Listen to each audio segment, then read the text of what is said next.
Assalamualaikum warahmatullahi wabarakatuh. Eh, Siswa-siswi kelas 10 yang saya cintai, pada kesempatan kali ini Pak Agus kembali akan memberikan materi Quran Hadis untuk kalian kelas 10. Eh, Pada kesempatan kali ini kita akan membahas tentang kemukjizatan Al-Quran atau keotentikan Al-Quran. Karena kemarin kalian sudah mendapatkan LKS, ini bisa sekalian kalian simak. Nanti kalau ada pertanyaan, mungkin ada yang belum paham, bisa kalian kirim pertanyaan tersebut lewat grup WA atau di kolom komentar di YouTube. Langsung saja kita mulai pembahasan kita kali ini dengan bacaan basmalah. Bismillahirrahmanirrahim. Oke, kemukjizatan Al-Quran.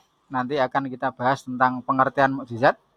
Al-Quran merupakan mukjizat dari Allah, aspek kemukjizatan Al-Quran, kemudian perbedaan mukjizat Nabi Muhammad dan nabi-nabi yang lain. Langsung saja kita bahas satu persatu. Yang pertama yaitu tentang pengertian mukjizat. Menurut bahasa, mukjizat itu berasal dari ajaza yu'jizu ijazan, mukjizan atau mukjizatan, yang artinya melemahkan, mengalahkan lawan atau musuh. Ya, jadi menurut bahasa, mukjizat itu artinya mengalahkan, melemahkan, ya, mengalahkan atau melemahkan. Sedangkan menurut istilah ada ini Pak Guru kutip pendapat ulama yang pertama adalah manak koton. Menurut beliau, mukjizat adalah amrun khariqun lil adat makrunun bitahadi salimun anil mu'aradah. Yang artinya, mukjizat ialah sesuatu yang menyalahi kebiasaan disertai dengan tantangan dan selamat dari perlawanan. Jadi kalau menurut beliau, mukjizat itu adalah sesuatu yang menyalahi kebiasaan. Artinya, yang tidak sesuai dengan kebiasaan manusia biasa. Disertai dengan tantangan. Ada tantangan yang dihadapi. Kemudian selamat dari perlawanan, artinya sifat dari mukjizat itu adalah mengalahkan musuh. Jadi pasti menang. Mukjizat itu pasti menang. Ini menurut pendapat Manak Koton. Kemudian kalau menurut Kiai Haji Munawar Khalil, mukjizat adalah sesuatu yang datang dari Nabi yang dapat melemahkan lawan atau mengalahkan kecerdikan lawan dan kekuatan musuh. Karena keadaannya sangat menyalahi adat kebiasaan yang telah datang. Mengalemahkan kekuatan lawan, baik lahir maupun batin, baik kekuatan badan maupun kekuatan pikiran, guna membandinginya, mengimbanginya, menyerupainya, dan bahkan menaklukkannya. Ya, ada sisi perbedaan, ya mungkin lebih detail pengertian dari Kiai Haji Munawar Khalil. Yang pertama adalah sesuatu yang datang dari Nabi, sehingga mukjizat itu hanya dimiliki oleh Nabi dan Rasul, tidak dimiliki oleh yang lain. Nah, sifatnya melemahkan, sama sebagaimana Manak Koton tadi, melemahkan lawan, sehingga mukjizat itu pasti menang. Baik itu yang bersifat hisi, ya, bersifat panca indera maupun bersifat rasional sebagaimana Al-Qur'an itu ya. Membandinginya, mengimbanginya, menyerupainya dan bahkan menaklukkannya. Itu jelas. Ya, kalau kita lihat contoh mungkin mukjizat Nabi Musa itu diantaranya adalah tongkat bisa berubah menjadi ular. Itu sebagaimana ketika beliau Nabi Musa dihadapkan kepada tukang sihir Fir'aun, yang mana pada saat itu ahli sihir dari Raja Fir'aun melepaskan tali yang bisa berubah menjadi ular. Nah, kemudian atas firman Allah, Nabi Musa juga diperintahkan untuk melemparkan tongkat dan berubah menjadi ular. Nah, jadi membandingi atas apa yang dimiliki oleh ahli sihir. Ahli sihir. Akan tetapi tidak hanya membandingi, bahkan mengalahkannya. Sehingga ular jelmaan dari tongkat Nabi Musa itu mengalahkan, ya, memakan semua ular-ular tukang sihir Raja Fir'aun. Ya, ini menurut Kiai Haji Munawar Khalil. Kemudian kita lanjutkan, Al-Quran merupakan mukjizat dari Allah. Beberapa argumen bahwa Al-Quran merupakan wahyu dari Allah. Yang pertama adalah gelar Al-Amin dari penduduk Mekah. Gelar Al-Amin yang disematkan kepada Nabi Muhammad. Al-Amin itu artinya dapat dipercaya. Dan gelar Al-Amin ini beliau peroleh, ya, diberikan oleh orang-orang Mekah pada saat itu sejak beliau masih kecil atau sebelum beliau Nabi Muhammad diangkat menjadi Nabi. Bahkan sampai terkenal di kalangan orang Arab pada saat itu, di kalangan orang Mekah pada saat itu, apa saja yang disampaikan oleh Muhammad, ya, sebelum menjadi Nabi, itu pasti benar adanya. Ya. Nabi itu, Muhammad sebelum diutus, tidak pernah berbohong sedikit pun. Sehingga beliau diberi gelar Al-Amin. Sehingga selama 40 tahun Nabi Muhammad itu tidak pernah berbohong, akan kelihatan tidak masuk akal. Hanya dalam kurun beberapa malam beliau dikatakan berbohong, telah mendapatkan wahyu dari Allah. Sehingga apa yang disampaikan oleh Nabi Muhammad merupakan sebuah kebenaran. Kemudian argumen yang kedua yang mendukung atau membuktikan bahwa Al-Quran merupakan mukjizat firman dari Allah adalah keadaan Muhammad sebagai seorang yang ummi. Ummi itu tidak bisa membaca, tidak bisa menulis. Ummi itu dari kata dasar umun. Umun itu artinya ibu. Kalau ummi ada ya nisbat, berarti keibu-ibuan. Keibu-ibuan itu artinya di kalangan Arab, orang yang tidak bisa membaca, tidak bisa menulis. Ya, seperti anak kecil yang belum bisa membaca dan tidak bisa menulis, yang apa-apa selalu minta atau bertanya kepada ibunya. Nah, keadaan Nabi yang ummi itu membuktikan bahwa Al-Quran bukan buatan Nabi Muhammad, karena Al-Quran itu berupa tulisan. Tidak mungkin karya seperti itu dibuat oleh seseorang yang tidak bisa menulis.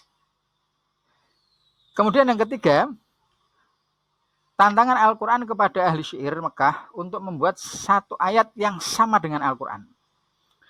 Nah, sebagaimana dalam Al-Quran itu juga difirmankan bahwa kalau memang orang-orang Arab itu tidak percaya bahwasanya Al-Quran itu bukan kalamullah, bahwa Al-Quran itu tidak kalamullah, mereka ditantang oleh Nabi Muhammad supaya membuatkan satu ayat yang ayat tersebut bisa membandingi Al-Quran dalam hal tata bahasanya, kemudian dalam hal isinya.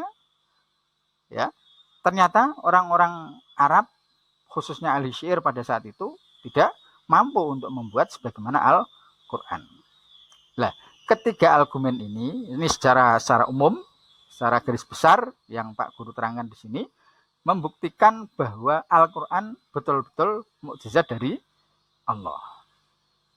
Itu paham ya? Kemudian kita lanjutkan aspek kemukjizatan Al-Quran. Yang pertama adalah gaya bahasa Al-Quran. Jadi gaya bahasa Al-Quran itu indah. Ya, bisa kalian bandingkan. Ya. Mungkin di kalangan kita itu sudah sangat familiar, ada diba, kemudian ada manakib. Itu ketika kita baca, kita bandingkan, itu gaya bahasanya kalah dengan Al-Quran. Apalagi kalau di antara kalian nanti ada yang mondok, itu dari aspek balaghah, kemudian manteknya itu tinggi sekali. Tidak ada satu karangan, baik itu berupa syair maupun berupa kalangan bebas, yang gaya bahasanya menyamai Al-Quran. Ini sudah dibuktikan dalam sejarah, khususnya pada saat di mana Al-Quran diturunkan. Karena pada saat Al-Quran diturunkan, penduduk Mekah itu sangat hobi dengan syair, yaitu dengan gaya bahasa yang indah. Dan mereka juga mengakui tentang kehebatan Al-Quran. Kemudian susunan kalimat. Susunan suara kata-kata yang digunakan Al-Quran terasa lembut dan indah diucapkan. Ya, enak. Jadi mudah dihafal diantaranya. Karena gaya bahasa Al-Quran itu enak. Terasa lembut meskipun bukan berupa syair. Artinya tidak berupa lagu. Ya, biasa seperti karangan biasa tapi enak diucapkan. Bisa untuk dibuat nada meskipun bukan syair. Ya, kalau yang ada di pondok pesantren itu ada kursus kiroat mungkin. Nah, itu ada nada bayati, ada nada-nada yang lain. Itu nada membaca Al-Quran, tapi padahal Al-Quran bukan syair atau lagu. Kemudian yang kedua, kaya akan ragam kata dan kalimat yang digunakan Al-Quran, sehingga memancarkan keindahan bahasa dan keluasan maknanya. Nah, ini kita akan mengetahui kalau kita sudah mempelajari ilmu atau tata bahasa Arab. Ya, tata bahasa Arab. Bagaimana keindahan bahasa Al-Quran ya, dibandingkan dengan bahasa-bahasa yang lain. Satu contoh misalnya, kalimat masna itu. Masna itu merupakan kalimat dari isnaini, tapi dibuat masna. Masna itu yang pertama kali mengatakan masna itu adalah Al-Quran. Tidak pakai isnaini ya, seperti ayat fanggihu matakma tobalakum minan nisa'i masna wa sulasa wa ruba. Kata-kata masna, sulasa, wa ruba itu yang pertama kali mengucapkan itu adalah bahasa Al-Quran. Itu sangat indah sekali. Kemudian yang ketiga, sejalan dengan akal sehat dan dapat menyentuh perasaan. Artinya Al-Quran mampu memberikan doktrin kepada akal dan hati.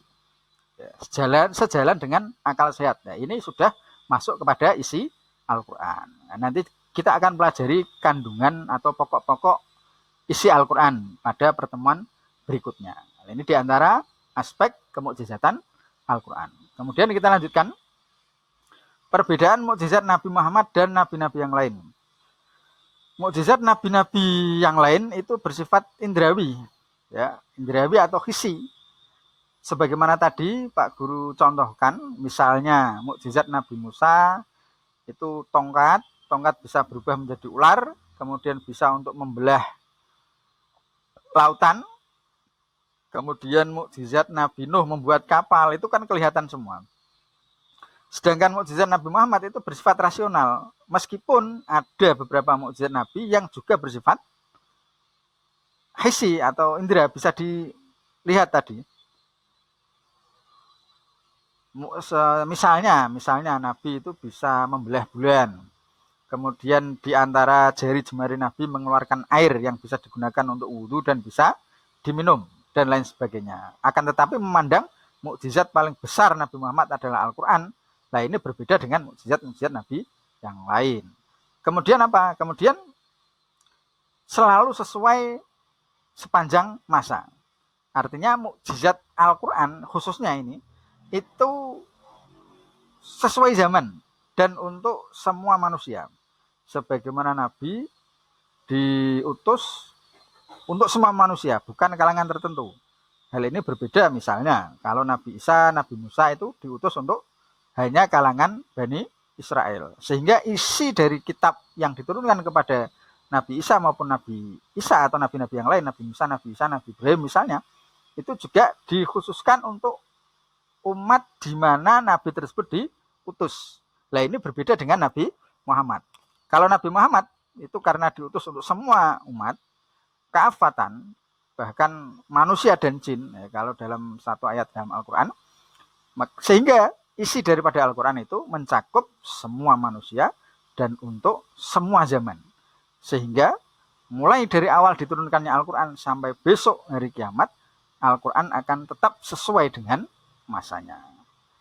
Demikian sedikit materi yang Pak Agus sampaikan. Sekali lagi, Karena ini dibatasi, tidak usah terlalu banyak supaya kalian nanti bisa tidak terlalu lama melihat HP atau melihat komputer ya. Ini dibatasi kurang dari 20 menit. Sekali lagi, untuk yang belum paham atau ada pertanyaan silahkan bisa langsung bertanya ke Pak Guru melalui WA maupun komentar di kolom YouTube. Saya akhiri, sekian. Wassalamualaikum warahmatullahi wabarakatuh.